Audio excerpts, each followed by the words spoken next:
Tekrar şöyle o vakitte uzakta olsun abi okudum indi. Ondan sonra 62. yılda rayonumuz Kutmurak Üçgeç hizmetten ola başladım. Ondan sonra bizim de ötürü bana yazmalar yaza başladım. Şu vakitte buna şıkarlı o kadar şu hizmetten alıp rahatlar okuyordum. Gazetede başkanın yazmalarımla yok olmasınlar deyip o yarım yüzümü yazmalar tutup bana bindi.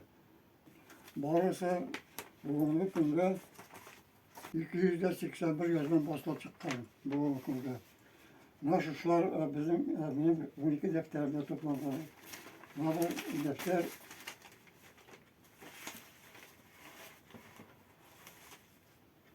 Konser yılgası boyunda diye bize ortada o mümkün olsa yani kitap edip de şehir bakışı vardı.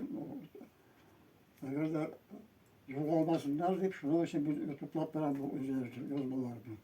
Bu 12 defterim var ben şunu konser yılgasında bu yılgasında şu gazete basılan yazmalarım. Üzümüzün yaşayışımız turunda, kalkış durumunda, öldük hem hazır bu hatta özgürlükler turunda. Yazmalarım bütün oralar ve bütün şu toplantılar diğer vakitte şularda okutulup oralar. Ondan şuradan şabinde bu yoldan bizim nesil hatire kitabına şehir bakışı olayım. Benim kolumda tutar nesil kitabı.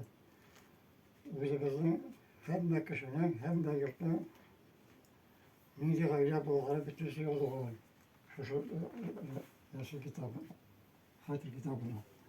Ondan sonra yazmışlar hem yağışlar diye Cemal Bey'in yazılı, şu bizim oturumda yazmam var.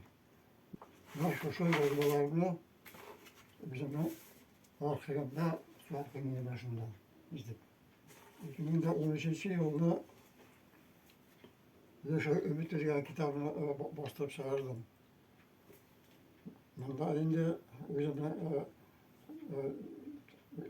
yaşayışım turunda, üzerinde gayret turunda hem Nurayazı Kahvesi'nin yaşamın yaşayış turunda yazılan bu Yaşar Ümit'inde. Benim kolumda Üzümüzün rayonunun yaratan gazetemiz ve şu hizmet doğru gazetesinde üzümün yoluna nerse girek bütün yazılan bula. Şu gazetelerin olup işlerge bula. Ve şunun için şu gazeteleri olup oku bütün kişilere faydalar bulur diye buluyorum. Buna şu gazetelerine birle okup giren, ama da şu gazetelerine ayrılarım yok. Bütün oğuldaşlarına, bizim oğuldaşlarıma